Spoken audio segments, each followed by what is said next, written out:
کے اوپر یورپ کی طرف سے ہمارے پاکستان کے اندر سالانہ اربوں ڈالر خرچ کیے جاتے ہیں کہ مسلمانوں کے اندر بے حیائی پھیلائی جائے،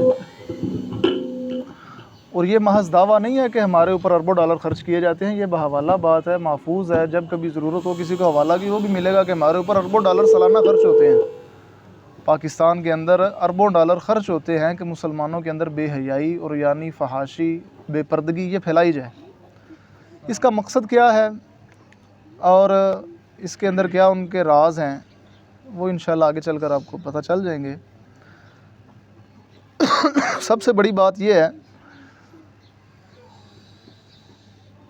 مسلمانوں سے اسلام کو دور کرنا اور یورپ کا راج ہمارے اوپر چلانا، ان کا قانون ہمارے اوپر حاوی کرنا، اس کے اندر صرف ایک ہی چیز آڑے آ رہی ہے، وہ ہے اسلامک لائف سٹائل۔ ہمارا دینی لائف سٹائل، ہماری جو دنیاوی زندگی ہے، جو ہماری دینی زندگی اور دنیاوی زندگی ہے، اس کے اندر جو بنیادی فرق آتا ہے وہ ہمارا دین کے لحاظ سے آ جاتا ہے کہ جو ہماری دینی زندگی، دینی ہمارا لائف سٹائل ہمیں جو سکھا رہا ہے، یورپ کو وہ بڑا پریشان کرتا ہے۔ اس لائف سٹائل کو ختم کرنے کے لیے وہ ہمارے اوپر کروڑوں روپے، اربوں روپے، ڈالروں کے لحاظ سے وہ سالانہ خرچ کرتا ہے۔ تو اسی کی مناسبت سے کچھ چیزیں ہیں۔ ابتدائی طور پر تمہیداً کچھ چیزیں یاد رکھیں اور کچھ اعتراضات ہیں، ان کے جواب یاد رکھیں۔ اعتراضات ہمارے اوپر یہ ہوتے ہیں، کہتے ہیں جی کچھ نا انگریزی اسکالر وہ بیٹھے ہوئے نیٹ پر، وہ کہتے ہیں جو زر خرید ہے نا یورپ کے، وہ کہتے ہیں جی عورت کے چہرے کا پردہ کوئی نہیں ہے، عورت کے ہاتھ کا پردہ کوئی نہیں، باقی عورت کے اوپر برقع پہننا یا عورت کو اپنی زینت چھپانا، جو برقع پہن کر چھپائی جاتی ہے، اپنے کپڑے چھپائے جاتے ہیں، وہ عورت پر لازم نہیں ہے، ضروری نہیں، جس کا دل کرتا ہے وہ پہنے، جس کا دل کرتا ہے وہ نہ پہنے۔ یہ ان کی طرف سے دعویٰ کیا جاتا ہے، لیکن اس پر دلیل کو نہیں دی جاتی۔ اور ہماری عوام بھی ایسی ہے کہ وہ دعویٰ سن کے ہی بڑا خوش ہو جاتے ہیں، وہ کہتے ہیں ہاں جی اتنا ہی کافی ہے، انہوں نے کہہ دیا بس کافی ہے، دیکھیں جی ایسے ہی ہوتا ہے، ایسے ہی ہوتا ہے، لیکن اس کے اوپر دلیل کیا ہے؟ دلیل ندارت کوئی چیز ہے ہی نہیں۔ کچھ چیزیں ایسی ہوتی ہیں کہ جب معاشرے کے اندر ایک فرد، دو فرد شروع کرتے ہیں تو دیکھا دیکھی اس کو ہم ایکسیپٹ کرنا شروع کر دیتے ہیں، ہم نہیں دیکھتے کہ اس کے پیچھے ریزن کیا ہے، اس کے پیچھے وجہ کیا ہے، اس کی حقیقت کیا ہے، ہم اس کو ایکسیپٹ کر لیتے ہیں کہ چلو یار وہ کر رہا ہے تو غلط تو نہیں ہوگا، میں بھی کر لیتا ہوں، اس کو دیکھ کر تیسرے نے شروع کر دیا۔ یہ دیکھتا دیکھتے نا پورے ایک معاشرے کے اندر یہ صورتحال اختیار ہو جاتی ہے کہ بندہ اس برائی کے اندر چلا جاتا ہے۔ تو یہاں پر دو چیزیں یاد رکھیں، ایک ہے ستر عورت اور ایک ہے حجاب عورت۔ اس کے اندر فرق رکھنا بہت ضروری ہے، بہت ضروری ہے۔ اس کے اندر ستر عورت یہ ہے کہ عورت کے جسم کا وہ حصہ کہ عورت اپنے مرد کے سوا کسی کو نہیں دکھا سکتی، وہ محرم ہو، وہ غیر محرم ہو، وہ اس کا چہرہ اور اس کے دونوں ہاتھ، اس کے علاوہ ایسا جسم کا کوئی حصہ نہیں جو اپنے شوہر کے علاوہ کسی کو دکھا سکے۔ اور حجاب یہ ہے کہ عورت اپنے پورے جسم کا کوئی بھی حصہ غیر مرد کو نہیں دکھا سکتی۔ ستر عورت اور ہے، حجاب عورت اور ہے۔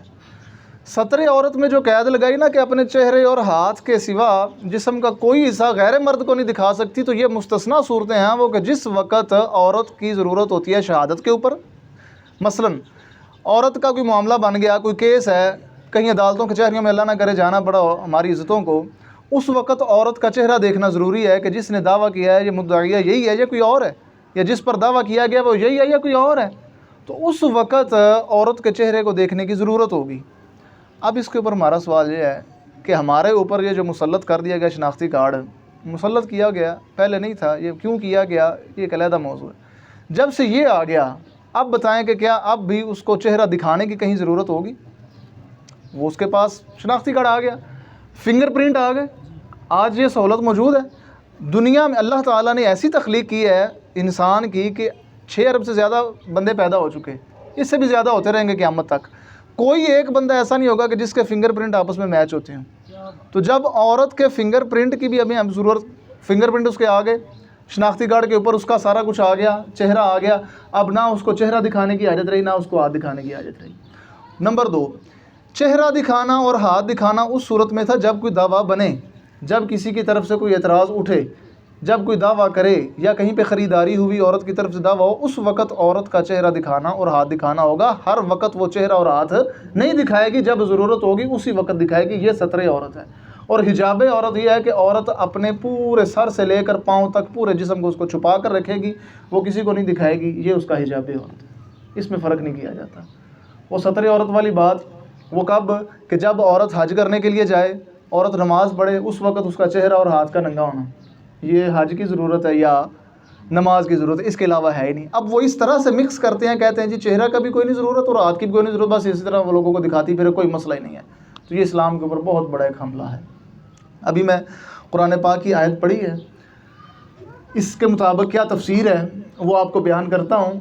دوسرا، یہ جو متجددین ہے نا، مجددین نہیں، متجددین تکے نال مجدد بننے والے، باب تفعول پہ جب جاتا ہے تو اس کا ایک خاصہ یہ ہوتا ہے کہ بندے کے اندر ایک چیز ہے نہیں لیکن دھکے سے اپنے اندر پیدا کرنا۔ بندہ مجدد ہے نہیں تکے نال بنیا پھر دھکے نال لوگوں کو آرڈر لاتا ہے اپنے شاگردوں کو کہ مینوں مجدد بنا دیو۔ جڑے متجددین نے نا انہوں کا دعویٰ کی ہے، سورہ نور اماں پاک حضرت عائشہ صدیقہ رضی اللہ تعالی عنہا، آپ کی عفت، آپ کی عصمت، آپ کی طہارت کے اوپر جو آیات اللہ تعالیٰ کی طرف سے اتریں اور اس میں مومنوں کے لیے، مومنات کے لیے جو چیزیں آئیں، تب ستر عورت کی باتیں تھیں۔ سورہ احزاب جب آئی تو اس میں حجاب عورت کا ذکر ہوا۔ اب وہ فرق کیا نہیں کرتے، یہ آپ کو ایک ایک چیز ساتھ سمجھاتا چل رہا ہوں تاکہ آپ کے اوپر کوئی یورپی کرندہ اعتراض نہ کر سکے۔ اب وہ حدیث دکھائیں گے، وہ کہیں گے جی دیکھیں فلاں حدیث ہے کہ اس حدیث کے اندر آتا ہے کہ جی عورتیں باہر جا رہی ہیں، عورت کا پردہ نہیں ہے، یہ نہیں ہے وہ ہے۔ تو یہ ساری چیزیں یا ستر عورت سے پہلے کی ہیں یا ستر عورت کے وقت کی ہیں، تب چہرہ اور ہاتھ کھلا رکھا جاتا تھا۔ پھر جب حجاب عورت کا ذکر آیا تو اس وقت پھر نہ چہرہ نظر آیا نہ ہاتھ نظر آئے۔ اور یہ قرآن و حدیث کے اندر ساری چیزیں ہیں۔ میں نے آپ کو جو ترتیب دے دی ہے، آپ اس ترتیب کو ذہن میں رکھیں تو انشاءاللہ کوئی اعتراض پیدا ہی نہیں ہو سکتا۔ اگر کوئی حدیث یا کوئی آیت پیش کرے گا، آپ اس کو اس کے محامل کے اوپر، اس کے محمل کے اوپر فٹ کرتے چلے جائیں، سارے اعتراض سرے سے ختم ہو جائیں گے۔ ٹھیک ہو گیا؟ اچھا، میں نے قرآن پاک سے آیہ کریمہ پڑھی، اس کو سمجھتے ہیں۔ دوسری چیز یہ یاد رکھیں کہ اس وقت ہماری امت مسلمہ کے اندر ایک بہت بڑا فتنہ پھیلایا جا رہا ہے۔ وہ کیا ہے؟ اجی باب شہ کو نہیں، بزرگوں کی حیثیت کوئی نہیں ہے۔ اس کا مقصد کیا ہے؟ اس کے پیچھے مقصد یہ ہے کہ امت مسلمہ کے پاس یہ ایک بہت بڑی شان ہے۔ نبی کریم صلی اللہ علیہ وآلہ وسلم نے ارشاد فرمایا کہ البرکۃ مع اکابرکم، برکت تمہارے بڑوں کے ساتھ ہے، تمہارے اکابرین کے ساتھ ہے۔ وہ تمہارے ماں باپ ہوں، دادی دادا ہوں، نانی نانا ہوں، پردادا ہوں، وہ تمہارے بڑے ہوں۔ یہ ہمارے بچوں کو سمجھنا چاہیے، جیسے شادی ہوتی ہے کہتے ہیں جی سانوں وکھریاں کر دیو، سانوں انج کر دیو کر دیو۔ حدیث ہے کہ البرکۃ مع اکابرکم، اگر اس کا گھریلو مفہوم مراد لیا جائے تو ہمارے بڑوں کے ساتھ برکت ہے، اور اگر حقیقی مفہوم اس کا دیکھا جائے تو جو ہمارے اللہ والے ہیں، جن کو ہم بزرگ کہتے ہیں، اللہ کے ولی کہتے ہیں، وہ ہمارے لیے باعث برکت ہے۔ ان کا ہمارے سروں پر ہونا یہ بہت بڑی برکت کی بات ہے۔ اب ہوگا کیا؟ جس وقت یہ امت اپنے بڑوں کا دامن چھوڑے گی، بچہ رستے میں جا رہا ہے باپ کی انگلی پکڑ کے، آپ ہو سکتا ہے کبھی اس کو چھڑا کر لے جائیں والد سے؟ ہو ہی نہیں سکتا۔ باپ اسی وقت پکڑ لے گا، بیٹا اسی وقت شور مچائے گا کہ جی میرے ابا جی ساتھ ہیں، میرے گھر والا ساتھ ہے۔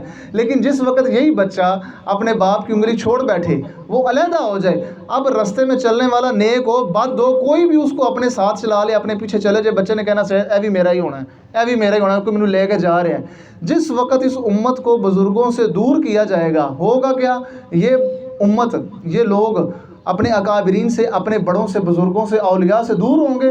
جس کا دل چاہے گا وہ اس کو اپنے پیچھے چلائے گا، اور بندہ کیا کہے گا؟ ہاں جی میں تو انہوں نے مندا کچھ نہیں، تے جن دے پیچھے میں چلے ہوں انہیں جو گل کی تھی میں انہوں تسلیم کر رہا ہوں۔ تو اس طرح سے اسلام کا یہ جو نظام ہوگا سارا درم برم ہوتا چلا جائے گا۔ تو ہمارے لیے سب سے ضروری چیز یہ ہے کہ اللہ والے ہیں جو اللہ کے نیک اور خاص بندے ہیں، ہم نے ان کا دامن کبھی بھی نہیں چھوڑنا، جو بھی ہو جائے۔ میں اس نتیجے پر پہنچا جو آپ کو بیان کر دیا ہے کہ اللہ والوں کے خلاف نفرت پھیلانے کا سب سے بڑی وجہ یہی ہے۔ بس جس وقت آپ نے دامن اولیاء چھوڑ دیا، دامن علماء آپ نے چھوڑ دیا، اس وقت کوئی پتہ نہیں، جس کو مرضی جس طرف مرضی گھسیٹ کر لے جائیں۔ آیت پڑھی سورہ احزاب کی آیت نمبر 59 ہے۔ ایک اعتراض اور سنیں، وہ کہتے ہیں جی یہ جو پردے کی آیتیں ہیں نا جتنی بھی، یہ ساری نا نبی کی بیویوں اور نبی کی بیٹیوں کے متعلق ہیں، یہ عام مسلمان عورتوں کے متعلق نہیں ہیں۔ کچھ عرصے سے ہمارے پاکستان کے اندر 8 مارچ کے نام سے عورتوں کی ایک تحریک چلتی ہے، ان کو کافی عرصہ ان کے اعتراضات سنیں تو جو چیزیں سامنے ہیں وہ سارے کے جوابات آپ کو لمحہ بلمحہ دیتا جا رہا ہوں۔ انہوں نے کہا جی یہ آیات صرف اور صرف نبی کے گھرانے والوں کے لیے ہیں، باہر والوں کے لیے نہیں ہیں۔ تو دیکھیں اللہ تبارک و تعالیٰ نے قرآن پاک میں ارشاد فرمایا کہ اے نبی آپ فرما دیجئے، حکم دے دیجئے، کن کو؟ لِأَزْوَاجِكَ، آپ کی جو بیویاں ہیں ان سب بیویوں کو حکم دے دیجئے، وَبَنَاتِكَ، وَبِنْتِكَ نہیں، ایک بیٹی نہیں، وَبَنَاتِكَ اپنی ساریاں تیاں نو، اپنی ساریاں بیٹیاں نو حکم دے دو۔ معلوم ہوا نبی کی بیٹی ایک نہیں تھی، بناتِكَ اللہ نے قرآن میں جمع کا صیغہ ارشاد فرمایا، ایک بیٹی نہیں، آپ کی ساری جو بیٹیاں ان سب کو حکم دے دیجئے۔ اور آگے وَنِسَاءِ الْمُؤْمِنِينَ، مسلمانوں کی عورتوں کو بھی یہ حکم دے دیجئے۔ اب تو ثابت ہے کہ مسلمانوں کی عورتوں کو بھی آپ نے حکم دے دینا ہے۔ حکم کیا دینا ہے؟ یدنین علیہن من جلابیبہن، اپنے اوپر اپنے پلوؤں کو، اپنی چادروں کو اپنے چہروں پر لٹکا لیں۔ اب اس کو سمجھیے گا، یہ جو میں نے بات کی نا کہ جدو اسی اللہ والے چھڈیں گے، علماء نوں چھڈیں گے، پھر ساڈا حال کی ہونا ہے۔ تفسیر تبری عالم اسلام کے اندر اس کو ایک بڑی حیثیت حاصل ہے۔ مسلمانوں کے اندر جو پہلی معتبر اور بڑی تفسیر مانی جاتی ہے نا، بڑی تفسیروں میں سے، بڑی موٹی تفسیروں میں سے، جس کے اندر ہمارا سارا میٹر ملتا ہے، وہ تفسیر تبری ایک پہلی آتی ہے۔ آج سے تقریباً 1100 سال پہلے امام تبری رحمہ اللہ کی ہجری 310 کے اندر وصال ہے آپ کا۔ آپ اس کے اندر ایک روایت لے کے آئے ہیں، کافی بندوں سے یہ روایت ہے۔ اب ابن عون رحمہ اللہ وہ اس آیت کی تفسیر کر کے دکھائیں گے، میں آپ کو مجسم طور پر اس کی تفسیر کر کے دکھاتا ہوں۔ پہلے میں عبارت پڑھ دیتا ہوں، بعد میں آپ کو بتاتا ہوں کہ اس آیت سے انہوں نے کیا مراد لی اور صحابیات کیسے رہتی تھیں۔ تو اس کے اندر 28,705 نمبر یہ روایت ہے، تفسیر تبری جلد نمبر 9 ہے، سورہ احزاب ہے۔ وہ کہتے ہیں کہ فلابسھا عندنا ابن عون قال ولابسھا عندنا محمد قال محمد ولابسھا عندي عبیدہ قال ابن عون بردائه فتقنع به فغطى انفه وعينه اليسرى واخرج عينه اليمنى وادنى رداءه من فوق حتى جعله قريبا من حاجبه او الحاجب۔ یہ سمجھیے گا جی۔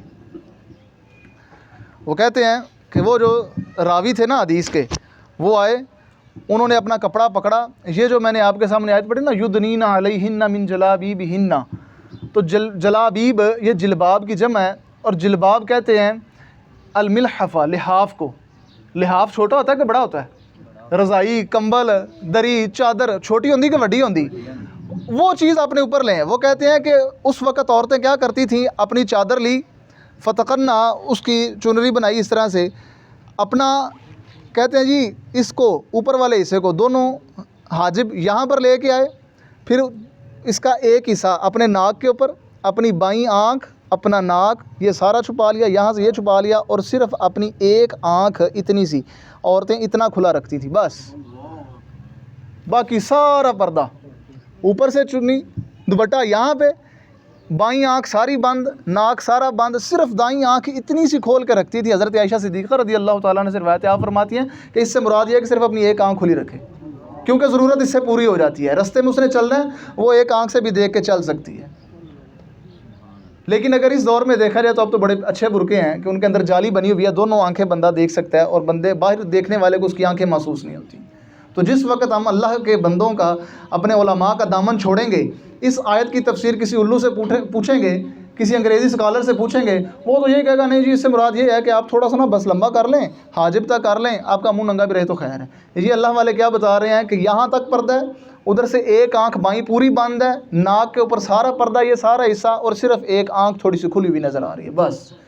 یہ ہمیں اصحاب رسول سے فیض لینے والے ہمارے جو تابعین، تبع تابعین، انہوں نے ہمیں بتا دیا کہ جو شرعی پردہ ہے وہ اس طرح کا پردہ ہے، اپنے چہروں کے اوپر لٹکا لیں پردوں کو۔ صحابہ فرماتے ہیں کہ جس دور میں یہ آیت نازل ہوئی نا، ہم نے دیکھا باہر نکل کر عورتوں کو کیا تھا حالات، کہ ان کے سروں پر ایسا محسوس ہوتا جیسے کالے رنگ کے کوے بیٹھے ہوئے ہیں، اس قدر انہوں نے اپنے اوپر نا کالے کپڑے گرا لیے، اس طرح سے انہوں نے اپنے آپ کو چھپا لیا، اتنا انہوں نے سخت پردہ کر لیا۔ اور یہ حکم ہے، یہ استحباب نہیں ہے، یہ لازم ہے۔ ایک ہوتا ہے نا کہ کر لو تو ٹھیک ہے، نہ کرو تو خیر ہے، یہ لازمی چیز ہے۔ اللہ تعالیٰ نے قرآن پاک میں ارشاد فرمایا بندوں کے لیے اور عورتوں کے لیے، دونوں کے لیے حکم ہے۔ پہلے مردوں کے لیے آیا کہ مومن مردوں سے کہہ دیجئے یغضوا من ابصارہم، اپنی نظروں کو جھکا کے رکھو، ویحفظوا فروجہم، اپنی شرمگاہوں کی حفاظت کرو۔ پھر عورتوں کے لیے حکم کیا ہے؟ عورتوں کے لیے بھی یہ ہے کہ عورتیں کیا کریں؟ یغضضن من ابصارہن، اپنی نظروں کو عورتیں جھکا کر رکھیں، ویحفظن فروجہن، اپنی شرمگاہوں کی وہ حفاظت کریں۔ اب یہ نگاہ کو جھکانے کا حکم کیوں دیا؟ پہلے نگاہ بہکتی ہے، نگاہ کے بہکنے کے بعد بندے کا سطر بھی بہک جاتا ہے۔ امام اہل سنت امام احمد رضا خان فاضل بریلوی رحمہ اللہ، چھوٹی سی عمر ہے، بچے ہیں، بالکل چھوٹی عمر ہے، رستے میں جا رہے ہیں، کرتا پہنا ہوا لمبا، رستے میں کچھ عورتیں آ گئی طوائف قسم کی، انہوں نے نا کوئی بات کی، چھوٹے میاں کہہ کر اعلیٰ حضرت کو کچھ کہا تو اعلیٰ حضرت نے اپنا کرتا پکڑا اور آنکھوں کے اوپر رکھ لیا، ایسے اپنی آنکھیں بند کر لیں۔ بعد میں پوچھا ہاں جی آپ نے ایسا کیوں کیا بچے؟ کہتے ہیں جی پہلے آنکھ بہکتی ہے، اس کے بعد بندے کا سطر بہکتا ہے۔ میں نے آنکھ بچا لی، اب آنکھ کے اندر وہ جائے گا نہیں، کچھ اس کا تصور نہیں جائے گا، جب آنکھ کے اندر تصور نہیں جائے گا تو میری شرمگاہ اور میرا پورا جسم خود ہی بچ جائے گا۔ آج کیا کیا جا رہا ہے؟ آپ دیکھیں، میں نے شروع میں کہا کہ ہمارے اوپر سالانہ اربوں ڈالر خرچ ہوتے ہیں بے حیا بنانے کے لیے۔ ہمارے اندر کوئی بھی کام کریں آپ، یہاں پر آپ نبی کریم علیہ السلام کی ناموس پر کوئی بات کریں، آپ کے اوپر کوئی نہ کوئی پرچہ ہے، آپ کوئی بات کریں آپ کے اوپر پرچہ ہے۔ لیکن یہی دوسری طرف آپ دیکھیں سوشل میڈیا کے اوپر آپ جتنی مرضی بے حیائی پھیلائیں، ہر گھر سے نکلنے والی لڑکی ٹک ٹاکر بن جائے، ہر لڑکی نکل کر اپنی ویڈیو ڈالے نیٹ کے اوپر، کوئی پابندی نہیں ہے ہمارے ملک کے اندر، کسی قسم کی کوئی پابندی نہیں ہے۔ وہ روزانہ آئیں، مقصد کیا ہے کہ لڑکے خراب ہوتے رہیں، عورتیں مرد ایک دوسرے کو دیکھ کر خراب ہوتے رہے۔ ہم نے دیکھے ہیں کئی کیس کہ لڑکیاں لڑکے اپنی جو سکھی والی زندگی تھی، سکھ بھری زندگی تھی، میاں بیوی خوش تھے، وہ ساری زندگیاں تباہ ہوئی صرف اسی کی وجہ سے۔ کیا؟ نہ مرد کی نگاہ کنٹرول میں ہے، نہ عورت کی نگاہ کنٹرول میں ہے۔ یہ موبائل ہمیں دے دیا، نیٹ ہمیں دے دیا، بس سارا دن اسی کے اوپر بیٹھے رہو، لڑکیاں دیکھو، لڑکے دیکھو، لڑکیاں لڑکوں کو دیکھ رہی ہیں اور لڑکے لڑکیوں کو دیکھ رہے ہیں، اسی سے وہ اپنا سطر اور اپنا جو پردے کا نظام تھا وہ سارا خراب کرتے جا رہے ہیں۔ اللہ تعالیٰ نے شروع میں کہہ دیا بس مرد بھی نظریں جھکا لے، عورت بھی اپنی نظریں جھکا لے، اپنی شرمگاہوں کی حفاظت کر لیں، اسی میں سب کچھ ہے۔ لیکن آج کیا کیا جا رہا ہے؟ پورا زور اسی پر لگایا جا رہا ہے۔ ہم گھر سے باہر نکلیں، استاد قبلہ امام الغیرت مفتی فضل احمد چشتی صاحب آپ فرماندے نے کہ گھروں باہر نکلو یا ادھی ننگی نظر آندی یا پوری ننگی نظر آندی۔ یقین جانو ایسا ہی ہے کیویں اسی دوائی لے لینے ہاں، اودی ڈبی دیکھو اودے تے لڑکی بنی، صابن خریدن جا رہے ہو اودے تے کڑی بنی ہے، شیمپو دی بوتل لین جا رہے ہو اودے تے کڑی بنی ہے۔ کوئی چیز تسی اس ملک وچ خریدو جیڑی استعمال کرن دے لائق ہے، جسم تے لگان والی ہے، دوائی واسطے جیڑی بھی ہے اودے تے تصویر عورت دی بنی۔ وہ آندے نے کہ سانو یہ دسو کہ فائدہ سانو یہ تصویر نے دینا ہے کہ جیڑی اندے وچ چیز ہے انہیں دینا ہے؟ سمجھ نہیں آندی کی وجہ ہے؟ کی وجہ ہے کہ مسلمانوں دیاں بیٹیاں انہاں دیاں تصویراں کڈ کڈ کے، انہاں دی تصویراں کڈ کڈ کے یہ لگائیاں جا رہی ہیں۔ کیا کپڑا اس طرح سیل نہیں ہوتا ماڈلنگ تو بغیر؟ ایک بوتیک، ایک کپڑے والا اپنا کپڑا بنا رہا ہے، اپنے کپڑے نو سیل کرنے واسطے مسلمانوں دیاں لڑکیاں لے کے انہاں دی ماڈلنگ کر کے انہاں تے اپنے کپڑے پہنا کے وہ لڑکیاں ادھیاں ننگیاں ہو کے تے اوتھے واک کردیاں نے، ماڈلنگ کردیاں نے، وہ کپڑے ویکھ کے جی پھر کپڑا سیل ہوندا، اس تو بغیر کپڑا نہیں سیل ہوندا۔ اسلام دے وچ کوئی اجازت نہیں ہے، نہ اسلام میں عورت کو وزیر بننے کی حیثیت، نہ مشیر بننے کی حیثیت، نہ اس کو سفیر بننے کی حیثیت، نہ اس کو کسی قسم کا انتظام سنبھالنے کی حیثیت ہے، کوئی بھی نہیں ہے۔ نبی کریم صلی اللہ تعالیٰ علیہ وسلم کے فرمان ہے، حدیث ہے، 3 چیزیں آپ نے پہلے ذکر کی، 3 بعد میں جو 3 پہلے ذکر کی، آپ نے فرمایا اگر یہ رہیں تو زمین کے پیٹ کے بجائے تمہاری زمین کی جو پیٹھ ہے نا اوپر، اس میں رہنا بہتر ہے۔ اور 3 چیزیں جو آپ نے فرمائی ان میں سے ایک یہ تھا کہ جس وقت عورت کی حکمرانی ہو، عورت کے ہاتھ میں سارے معاملات دے دیے جائیں، وہ گھر کے ہوں باہر کے ہوں، حضور نے فرمایا اس وقت زمین کے اوپر چلنے سے بہتر ہے کہ زمین کے نیچے چلے جاؤ، کہ جس وقت معاملات عورتوں کے سپرد کر دیے جائیں اس وقت زمین کے اوپر چلنے سے بہتر ہے کہ زمین کے نیچے چلے جانا، کیونکہ آپ نے فرمایا کہ جب معاملات عورتوں کے ہاتھ میں ہوتے ہیں نا اس وقت قومیں سدھرتی نہیں، قوموں کی اس وقت تباہی اترتی ہے، اس وقت کوئی بھی قوم فلاح کی طرف نہیں جاتی۔ تو یہ ایک آیت ہوئی۔ نمبر 2، دوسرا جو انہوں نے استدلال کیا ہے وہ کہتے ہیں کہ ایک حدیث انہوں نے سامنے رکھ کے نا، ایک حدیث سامنے کیا رکھی ہے، مسلم شریف میں حدیث ہے، دیکھیں ہمارے اوپر جہاں صحابہ کا صحابیات کا احسان ہے نا، تو ہم بارہا یہ کہتے ہیں، کیونکہ آج یہ جو ہم نے محفل کا انعقاد کیا ہے یہ سیدہ پاک حضرت سیدہ ام المؤمنین حضرت عائشہ صدیقہ رضی اللہ تعالی عنہ کے عرس مبارک کے بھی لحاظ سے ہے، غزوہ بدر بھی لگا لیں اور بھی چیزیں ساری اکٹھی کریں، تو جہاں ہمیں سارا دین ملا اس میں آدھا دین جو ہمیں ملتا ہے وہ حضرت عائشہ صدیقہ رضی اللہ تعالی عنہ سے ملتا ہے، آدھا دین۔ اب غور کریں کہ یورپ زدہ لوگوں نے کس طرح سے آدھی حدیثیں آدھا دین ہم تک پہنچایا، یہ جو 2 نمبر علماء اور آدھا چھپا گئے۔ غور کیجئے گا، یہ اتنا چیزیں اس وقت ہمیں بڑی نا عجیب سی لگتی ہیں، ایسے لگتی ہے مولوی صاحب ہمیں فضول بولی جا رہے ہیں۔ اگر آج ہماری غیرتیں، ہماری عزتیں، ہماری حیا محفوظ ہو جائے تو ہمارے اوپر دنیا کی کوئی طاقت آوی نہیں ہے۔ جس وقت ہم بے غیرت ہو گئے، ہماری حیا ختم ہو گئی، اس وقت پوری دنیا ہمارے اوپر غالب ہے، اور ہمارے اوپر جو خرچہ ہو رہا ہے سالانہ وہ اسی بات کے اوپر ہو رہا ہے کہ ان کی غیرت ختم ہو کسی نہ کسی طرح۔ اچھا، مسلم شریف کے اندر بھی حدیث آتی ہے، ابھی وہ پردہ کے حکام نہیں تھے اترے، کیا کہتے ہیں صحابی کہتے ہیں، حضرت انس کہتے ہیں میں نے دیکھا حضور نبی کریم صلی اللہ تعالیٰ علیہ وسلم، ایک جنگ ہے، بڑی جنگ تیز ہوگی، بڑی تیز ہوگی، حضور علیہ الصلوۃ والسلام کے اوپر تیر آ رہے ہیں، حضرت ابو طلحہ رضی اللہ تعالیٰ عنہ اکیلے سامنے کھڑے ہوئے ہیں اپنا سینہ ایسے کر کے۔ حضرت انس کہتے ہیں یہ حدیث بڑی لمبی ہے، اس کا ایک مختصر سا حصہ کہتے ہیں کہ میں نے اماں جی کو دیکھا، عائشہ صدیقہ رضی اللہ تعالیٰ عنہ کو، کتنی عمر ہوگی، تھوڑی سی عمر ہے، ابھی 14 کے قریب ہوگی، 15 ہوگی، اتنی لگا لیں، کہتے ہیں میں نے دیکھا اماں جی کو کہ آپ نے مشکیزہ پانی کا پکڑا ہوا ہے، پیچھے اپنے پر باندھا ہوا ہے، اور آپ جنگ میں آتی ہیں، مریضوں کو پانی پلاتی ہیں، جو زخمی ہیں ان کو پانی پلاتی ہیں، اور پھر آپ واپس چلی جاتی ہیں۔ اچھا، یہ حدیث سامنے رکھ کے نا ہمارے ملک نے کیا کیا، ہمارے مسلمانوں نے کیا کیا کہ اپنی بیٹیوں کو پیش کر دیا اسپتالوں میں، لو یہ نرس بناؤ بندے دے جسم دی معذرت نال، یہ حقیقت ہے، بندے نو سر تو لے کے پیر تک کوئی بھی مسئلہ ہوئے نرس ہوتے موجود ہوں علاج کرنے واسطے. اس طرح ہے کہ نہیں ہے؟ عورت بیمار ہے تو نرس کر رہی ہے، مرد بیمار ہے تو علاج نرس کر رہی ہے. تو دلیل کی ہے جی دیکھو نا جدو جنگاں ہوندیاں سن تو نبی کریم علیہ السلام دے دور دے وچ عورتاں باہر آندیاں سن تے عورتاں آ کے پانی پلاندیاں سن، عورتاں آ کے کردیاں سن وہ کردیاں سن. وہ ساڈے پاکستان دے وچ ایک جانور نما انسان ہے وہ ساحل ادیم ویکھیا ہونا تسی، جنگلی جانور، وہ کہہ رہے ہوندے وہ بھی ایویں دی چیزاں پیش کر رہا ہوندا ہے، ویکھو جی عورتاں نے اس طرح کرتا ہے، فلاں صحابی نے اس طرح کرتا، امیہ مارا نے یہ کر دیا، خلاد نے یہ وہ ساری چیزیں بیان کر رہا ہوندا ہے. اب دیکھیں ایک حصہ دین کا بیان کرنا اور دوسرا نہ بیان کرنا ظلم کتنا ہے. میں نے کہا کہ یہ جتنی چیزیں ہیں یہ ستر عورت حجاب عورت کا حکم اترنے سے پہلے کی ہیں. جس جنگ کے اندر اما عائشہ صدیقہ رضی اللہ تعالیٰ عنہ تشریف لے گئیں اس وقت ابھی ستر عورت کے بھی احکام نہیں اترے، حجاب عورت کے بھی احکام نہیں اترے. اس وقت وہ دین کو بچانے کے لیے رسول اللہ صلی اللہ علیہ وسلم کے ساتھ باہر نکلی ہوئی ہیں، حضور علیہ السلام کی معیت میں باہر نکلی ہوئی ہیں. اور یہ بھی یاد رکھیں کہ اس وقت جو عورتیں خدمت کیا کرتی تھیں وہ اپنے عزیز و اقربا کی خدمت کیا کرتی تھیں. یہ نہیں کہ سارے اجنبی سامنے اور ان کی خدمت کرنی شروع کر دی، نہیں ایسا نہیں تھا. اچھا اب اس کا جواب دیکھیں. دوسری طرف امت مسلمہ کو کیا کیا جاتا ہے؟ اچھی یہ جڑا تسی حوالہ دین لگے بخاری و مسلم وچ ہے، اچھا بخاری چ نہیں ہے گا، مسلم وچ نہیں ہے گا، سیاہ چ نہیں ہے گا، پھر اسی نہیں منتے. اچھا اگر حضور علیہ السلام کا فرمان ان 6 کتابوں میں نہ ہو تو کیا تم اس فرمان کو مانو گے؟ نہیں.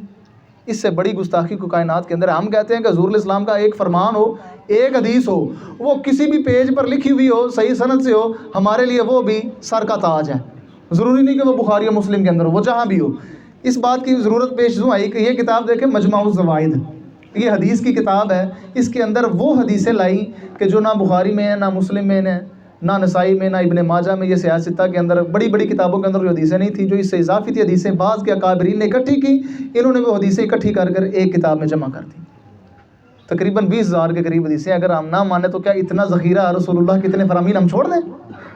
اب حدیث سنیں.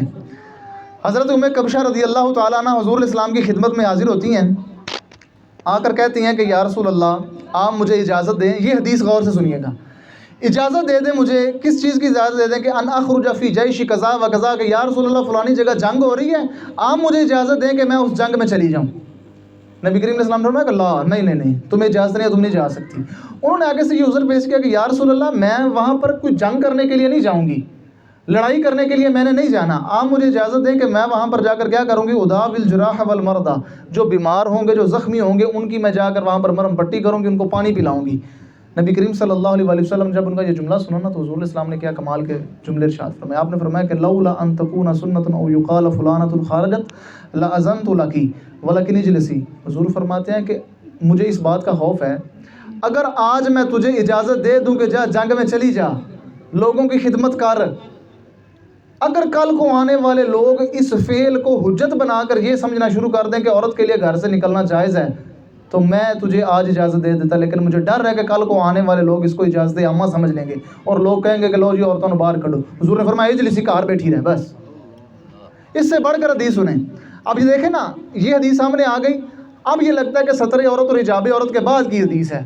اب حضور علیہ السلام ان کو منع فرما رہے ہیں. اور دوسری بات یہ کہ جب جنگ بدر تھی 313 بندے ہیں، عورتیں بھی تھوڑی سی ہیں، اس وقت ضرورت ہے. اب جب اس قدر اسلام پھیل گیا، اس قدر مردوں کی تعداد زیادہ ہوگی، اب عورتوں کو باہر آنے کی ضرورت کیا رہے گی؟ دوسری حدیث یہ ہے کہ نبی کریم علیہ السلام تشریف فرمایا، ساری نا صحابیات عورتیں اکٹھی ہو کے رسول اللہ کے پاس پہنچ گئی. کہتی ہیں یا رسول اللہ بندے دے نمبر لے گئے، اسی تے پیچھے رہ گئی ہیں. کاش ہماری عورتوں کو آج یہ ذہن ملے کہ اچھا گھر بنانے میں اور گوانڈ نالوں چنگا سوٹ پان نالوں اگے نہیں نکلنا، اس چیز لوگ اگے نکلنا ہے. صحابیات کو غم کس چیز کا ہے؟ وہ کہتی ہے کہ یا رسول اللہ ہم پیچھے رہ گئی، مرد نمبر لے گئے. حضور نے پوچھا کیسے نمبر لے گئے؟ دیکھیں جی نماز ہے، روزہ ہے، زکوٰۃ ہے، حج ہے، مرد بھی کر رہا ہے، عورت بھی کر رہی ہے. ایک چیز کی ان کو پریشانی، وہ کہتی ہیں کہ یا رسول اللہ جہاد کے اندر تو وہ ہم سے فضیلت لے گئے، وہ جہاد کے لیے جائیں گے، ہم نہیں جا سکتی. جب یہ بات ہوئی نا تو نبی کریم صلی اللہ علیہ وسلم نے بڑے پیارے جملے ارشاد فرمائے. آپ نے فرمایا کہ عورت اپنے گھر کے اندر بیٹھی رہے، مرد جنگ میں ہو، جہاد میں ہو، عورت گھر میں بیٹھی رہے اپنے پردے کا اہتمام کرے. تو نبی کریم علیہ السلام نے فرمایا عورت گھر میں بیٹھی رہے پردے کا اہتمام کرے, اس کا گھر میں بیٹھنا اس کو اتنا ثواب ہوگا کہ اس نے جنگ میں جا کر شرکت کی, جہاد میں شرکت کی. اگر عورت گھر میں بیٹھے تو حضور فرماتے اس کو جہاد فی سبیل اللہ کا ثواب گھر میں بیٹھی کو مل جائے گا. اس کی وجہ کیا ہے؟ علماء کہتے ہیں اس کی وجہ یہ ہے, مرد باہر جنگ میں ہو, باہر جہاد میں ہو, عورت گھر میں اپنی عفت, اپنی عصمت, اپنی عزت کی, اپنی پاکیزگی کا خیال رکھے. مرد وہاں سکون سے جنگ کر سکے گا کہ میری بیوی میری عزت کو گھر میں بچائے ہوئے ہے, اس کو کوئی پریشانی نہیں ہوگی, اس کو کوئی ڈر نہیں ہوگا. اتنے مرد باہر نکلے تو انہیں پریشانی لگی ہوگی کہ کار کی ہونا. نبی کریم علیہ السلام نے فرمایا کہ عورت گھر میں رہے اپنے پردے کا خیال رکھے, اس کو اتنا ہی ثواب ملے گا کہ جیسے ایک بندہ باہر جنگ میں جا کر جہاد فی سبیل اللہ میں شریک ہے, اتنا ہی ثواب اس کو عورت کو گھر میں بیٹھ کر مل جائے گا. تو بتائیں ہمیں گھر میں یہ ذہن دینا ہے کہ عورتوں کو کس چیز میں سبقت کرنے کا ذہن ہونا چاہیے, نیکیوں کے اندر, کہ میں پیچھے نہ رہ جائے میں کسی نیکی چوں.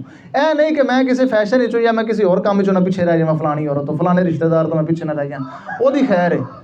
نیکی چ عورت نوں پیچھے نہیں رہنا چاہیے, بس وہ نیکی وچ اگے آوے تے نیکی ہو جڑی شریعت نے بیان فرما دی تھی. یقین جانے کہ اس وقت ہمارے معاشرے کے اندر بار بار میں کہہ رہا ہوں کہ بے حیائی عروج پر جا رہی ہے, بے حیائی عروج پر جا رہی ہے. آپ دیکھیں موبائل نکالیں, ایڈ سامنے آئے گا, انہوں نے کمائی کرنی ہے. نبی کریم صلی اللہ تعالیٰ علیہ وآلہ وسلم تشریف فرما اونٹ کے اوپر, حضرت فضل بن عباس پیچھے بیٹھے ہوئے ہیں. کان الفضل ردیف النبی, حضرت فضل حضور علیہ السلام کے ردیف تھے, ردف پیچھے بیٹھنے والے سواری کے اوپر تشریف لیے جا رہے ہیں. یہاں پر بھی ایک اعتراض ہوتا ہے, اس کا جواب یاد رکھیں. حضور علیہ السلام تشریف لیے جا رہے ہیں, رستے میں ایک عورت کھڑی ہو گئی. عورت کہتی ہے کہ یا رسول اللہ میری بات سنیے گا, ایک مسئلہ اس کا جواب دیتے جائیں. حضرت فضل بن عباس نے نا ایسے دیکھنا شروع کیا. ٹھیک, یہاں پر نا متجددین کہتے ہیں دیکھیں اس عورت کا منہ ننگا تھا نا, اس عورت کا منہ ننگا تھا, تو اس لیے فضل بن عباس دیکھ رہے تھے. تو علامہ ابن حجر اسقلانی رحمہ اللہ نے اس کا جواب یہ دیا کہ جس وقت وہ عورت حضور علیہ السلام کو ملی وہ حج کے دن تھے, اور حج کے دنوں میں حضور نے منع فرمایا کہ عورت چہرے پر وہ برقع نہیں ڈالے گی اور ہاتھوں پر بھی نہیں, اس وقت وہ ننگا رکھے گی. اس وجہ سے اس وقت اس کا منہ ننگا تھا, وگرنہ حجاب کی اس وقت بھی قید تھی, کیونکہ وہ حج کے دن تھے اس لیے وہ سامنے آئیں. اب جو سننے والی بات ہے, حضرت فضل بن عباس نے جب ایسے دیکھا نا, انہوں نے بھی مسئلہ پوچھا. حضور علیہ السلام نے کیا کیا؟ حضور علیہ السلام نے اپنے دونوں ہاتھوں سے فضل بن عباس کا چہرہ پکڑ کر ایسے پھیر دیا. حضور نے فضل بن عباس کا چہرہ پکڑ کر ایسے پھیر دیا دوسری طرف. بعض میں سوال ہوا, حضرت عباس نے پوچھا کہ حضور آپ کے بھتیجے تھے فضل بن عباس, آپ نے ان کا چہرہ پکڑ کر ایسے کیوں کیا؟ حضور علیہ السلام نے فرمایا کہ میں نے ایک جوان لڑکے اور ایک جوان لڑکی کو جب دیکھا نا, تو مجھے شیطان کے اوپر کوئی امن نہیں تھا, شیطان کے وسوسہ ڈالنے سے, فتنہ ڈالنے سے میں امن میں نہیں تھا, اس لیے میں نے اس کا چہرہ ادھر پھیر دیا اور عورت کو سوال کا جواب دیا اور چلے گئے. اب جو لوگ یہ کہتے ہیں, اب دیکھیں نا یار خود غور کریں, ہم اگر ایک ایک جزئی کو کھول کر بیان کریں گے تو ٹائم تھوڑا ہے. یہاں پر کیا سکھایا جا رہا ہے لڑکیوں کو؟ ہم نے ان کے اندر سیلف کانفیڈنس پیدا کرنا ہے.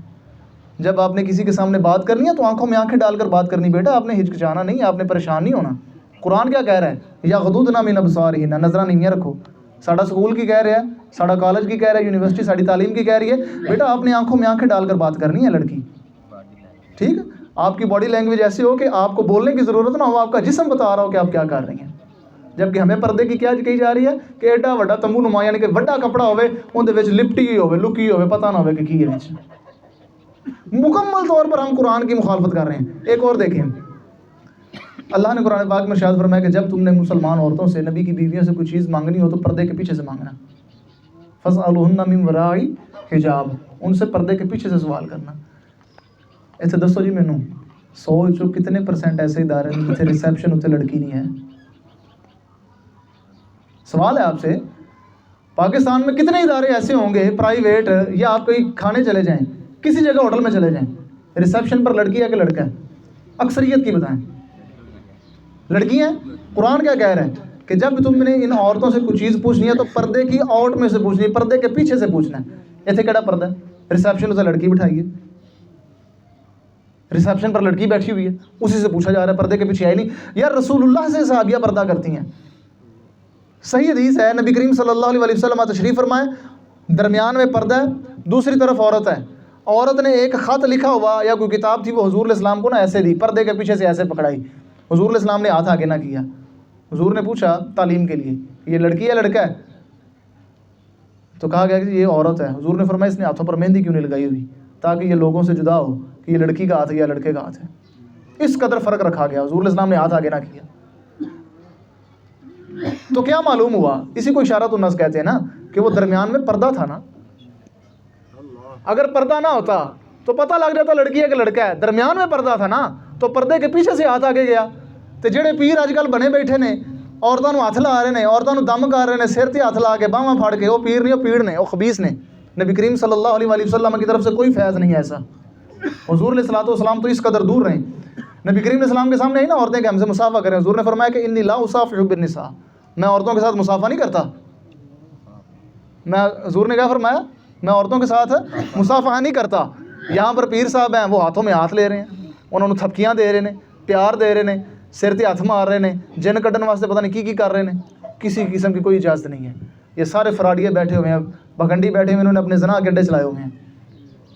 اس کے مقابلے میں آپ کو ایک اچھا خاصا یہاں پر نظام ہم نے مہیا کیا ہوا ہے۔ خدا نہ خواستہ اگر کسی کو جادو جنات شیاطین یا تعویذات کا مسئلہ ہو تو یہاں پر آئیں، پورے شرعی تقاضوں کے ساتھ آئیں۔ تو یہ جو چیزیں آپ کے سامنے پیش کی گئی ہیں، ان کو پھر پیش نظر رکھیں۔ ستر، حجاب، عورت واجب الستر ہے۔ اچھا آپ ساری باتیں چھوڑے، بھی روزے کا ٹائم ہونے لگا ہے، سانو دلیل دین دی لوڑ کوئی نہیں۔ دو چیزیں اپنے سامنے رکھیں۔ مرد کو عربی میں کہتے ہیں رجل، عورت نبی کریم علیہ السلام نے فرما دیا المرأۃ عورت، عورت عورت ہے۔ اسی مسئلہ لغت والا کر دینے۔ عورت کو عورت کیوں کہا جاتا ہے؟ اہل لغت کہتے ہیں کہ عورت بنا ہے آر سے، عورت بنا ہے آر سے۔ عورت کو عورت اس لیے کہتے ہیں کہ عورت ایسی چیز ہے جس کو سامنے کرنے سے، جس کو دکھانے سے بندے کو شرمندگی محسوس ہو، اس کو عورت کہتے ہیں۔ اور مرد کو کیا کہتے ہیں؟ رجل۔ اور رجل اور رجل چلنا پاؤں سے، معلوم ہوا کہ مرد کو مرد اس لیے کہتے ہیں اس نے چلنا پھرنا ہوتا ہے۔ یہ تو ساڑھو لغت ہی حل کر کے دے دیتا ہے کہ عورت کو عورت اس لیے کہتے ہیں کہ اس نے گھر میں رہنا ہے، اور مرد کو رجل اس لیے کہتے ہیں کہ اس نے باہر چلنا ہے۔ ایسے کام الٹ ہو گیا ہے، ایسے کام الٹ ہو گیا ہے۔ بیبیاں جی نے تسی گھر بہو اسی اپنے کام سنبھالا گیا، سارا جگہ جگہ پر ہم خود جائیں گی۔ تو اس وقت امت مسلمان کو جو سب سے زیادہ مصیبت پریشانی پیش ہے، ان میں سے بڑی وجہ یہ پردہ ہے۔ جس وقت حضور نے فرمایا نا تمہارے درمیان یہ پردہ، یہ غیرت، یہ شرم و حیا ختم ہوگی، تمہارے درمیان وہ بیماریاں پیدا ہوں گی جو تمہارے بڑوں نے کبھی نہ دیکھی ہوں گی۔ ایسا ہو رہا ہے، ہم دیکھ رہے ہیں۔ یہ شرم و حیا اپنے اندر پیدا کریں۔ یہ جڑا سانو چھتر موبائل صاحب ملے ہوئے نے بڑے، یہ اسی ایویں چلے جانے ہیں، سانو خود کا بھی نہیں پتہ رہتا۔ ان چیزوں سے محفوظ رہیں، ان سے بچ کر رہیں۔ اگر استعمال کرنا ہے تو بقدر ضرورت، بحسب ضرورت، جتنی آپ کو ضرورت ہے، جس کے بغیر آپ کا گزارا نہیں ہے، اتنا استعمال کریں۔ اس سے آگے کی آپ کو اجازت نہیں ہے۔ ٹھیک، اپنا ٹائم ضائع نہیں کرنا۔ مسلمان کے پاس ٹائم بڑا قیمتی ہے۔ آپ نے اگر تیاری کرنی ہے تو دجال کے خلاف لڑنے کی کریں، آپ اسلام کے لیے کچھ کرنے کی تیاری کریں۔ ایک جگہ پہ پہلے بھی دجال کے متعلق بیان کیا تھا، تو دجال کے 5 منصوبے ہوں گے بڑے، آخری دور میں جو آئے گا نا، اس کے 5 بڑے منصوبے ہوں گے دجال کے۔ ان میں سے ایک منصوبہ اس کا ہوگا فتنہ جنس، جنس کا فتنہ۔ جنس کے فتنے سے مراد عورت کا فتنہ۔ اس وقت دجالی فتنے کو عروج دینے کے لیے یورپ کیا کر رہا ہے کہ لڑکیوں اور لڑکوں کے اندر یہ جو جنسی بے راہ روی ہے نا، اس کو عام کر رہا ہے۔ کیسے کر رہا ہے؟ مفتی احمد یار خان نعیمی صاحب رحمہ اللہ ایک بڑی پیاری مثال دیا کرتے تھے۔ آپ فرماتے تھے کہ یار دیکھیں، اس مثال کو تسی بھی غور نال سننا۔ ایک پریشر کوکر ہوئے، پریشر کوکر کے اندر آپ ساری چیزیں ڈالیں، اس کو چولہے پر رکھیں، چولہے پر چڑھا دیں، نیچے سے اس کی آنچ آپ تیز کر دیں، پریشر کوکر کی آنچ نیچے چولہا اس کا تیز کر دیں، اور ساتھ یہ بھی کریں کہ جو سیٹی ہے نا اس کو بند کر دیں، دھواں نہیں نکلنے دینا۔ میں نے دوستوں جی کی نتیجہ ہوئے گا؟ پریشر پھٹنا ہے کہ نہیں پھٹنا؟ پھٹے گا نا، آخر کسی وقت پھٹے گا، 5-10 منٹ جنی دیر مرضی کر جائے۔ ہاں اگر اس کی سیٹی اتار دیں وہ پھٹے گا نہیں۔ ہمیں کیا کیا گیا؟ موبائل ہر گھر، ساڈیاں بچیاں کول موبائل، عورتوں کول موبائل آ گیا۔ سکول کالج یونیورسٹی دی گھٹیا تعلیم جڑی یورپ نے سانو دیتی ہوئی ہے۔ لارڈ میں گل جاندے ہیں کہہ گیا سی کہ ایویں دے بندے ہون گے جسم انہاں دے تے روحاں ساڑیاں ہیں، بولن گے ساڑی زبان۔ بلکہ یہ عمران خان نے خود مانا، اس نے کہا کہ ہمیں یہ نظام تعلیم وہ دے کے گئے، ہمارے سر پر مسلط کر کے گئے۔ ٹھیک، اچھا یہ ساری چیزیں ایک طرف، سینما ہمارے گھروں میں عام، یہ بے حیائی بے پردگی ہمارے معاشرے میں عام، سکولوں کا نظام ایسا، یہ سارا ہمیں نا ابال دیا جا رہا ہے، لڑکوں کو بھی اور لڑکیوں کو بھی۔ تو جڑا ساڈا وہ ابال نکلنا سی، وہ سی نکاح شرعی، وہ تے پابندی پچھلے دنوں لگی دوبارہ۔ ابھی 1 مہینہ پہلے ہوا ہے، 18 سال سے پہلے اگر لڑکی لڑکے کا بیاہ کریں گے، مولوی صاحب بھی گرفتار، لڑکی بھی، لڑکا بھی، ان کے ماں باپ بھی۔ یعنی کہ ہم بے حیائی خوب پھیلائیں گے، ਇਹ ਪ੍ਰੈਸ਼ਰ ਕੁੱਕਰ ਦੇ ਵਿੱਚ ਅਸੀਂ ਪ੍ਰੈਸ਼ਰ ਪੂਰਾ ਪਾਵਾਂਗੇ, ਸੀਟੀ ਬੰਦ ਕਰਾਂਗੇ, ਇਹਨਾਂ ਦੇ ਥੱਲੇ ਆਂਚ ਪੂਰੀ ਹੋਏਗੀ, ਇਹ ਫਟਣ, ਇਹਦਾ ਫਟنا کی ہے, اس کا پھٹنا زنا ہے. 18 سال سے پہلے نکاح کریں آپ، اس کے اوپر پرچہ ہے. 18 سال سے پہلے آپ زنا کریں تو کوئی مسئلہ نہیں ہے، وہ رضا میں چلا جائے گا.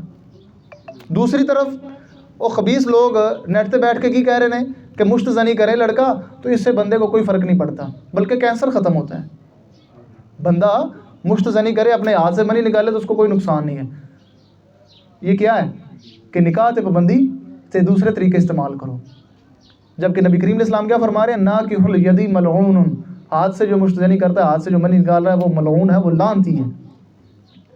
یہ یار بہت بڑے ہم چکر کے اندر پھنسے ہوئے ہیں. کیا کیا جائے گا؟ اب ہم نے علاج کیا کرنا ہے؟ بچے جیسے جوان ہوں تربیت اچھی رکھیں، جیسے ہی وہ جوان ہوں بالغ ہوں، 18 سال اس نہیں جوان ہوندے، بالغ ہوندے نے 15 16 سال 14 سال تو پیچھے ہو جاندے نے، جوان ہو جاندے. لڑکے کو احتلام ہو جائے، لڑکی کو حیض ہو جائے، جوان ہو گئے، جلد از جلد ان کی شادی کی کوئی سبیل بنائیں جتنی جلدی ہو سکے. اگر کسی کی بیوی فوت ہے وہ جلد از جلد خود دوسرا نکاح کرے. اور عورت ہے، اگر اعلیٰ حضرت نے ایک جملہ لکھا کہ جو ذوق چشیدہ ہے نا وہ دوسری عورت کی طرح نہیں ہو سکتی. جس نے ایک دفعہ ذائقہ چکھ لیا ہو وہ دوسری عورت کی طرح نہیں ہے. کیا مطلب؟ جس عورت کی شادی ہوگی اعلیٰ حضرت فرماتے ہیں اس کو پردے کی زیادہ ضرورت ہے. ایتھے کی ہوتا ہوں جو بیائی وری چھڈو پرانے کی پردہ کرنا ہے. آپ فرماتے ہیں وہ ذوق چشیدہ ہے، اس کو پتہ ہے. عربی والے کیا کہتے ہیں کہ معائنہ اور خبر میں فرق ہوتی ہے.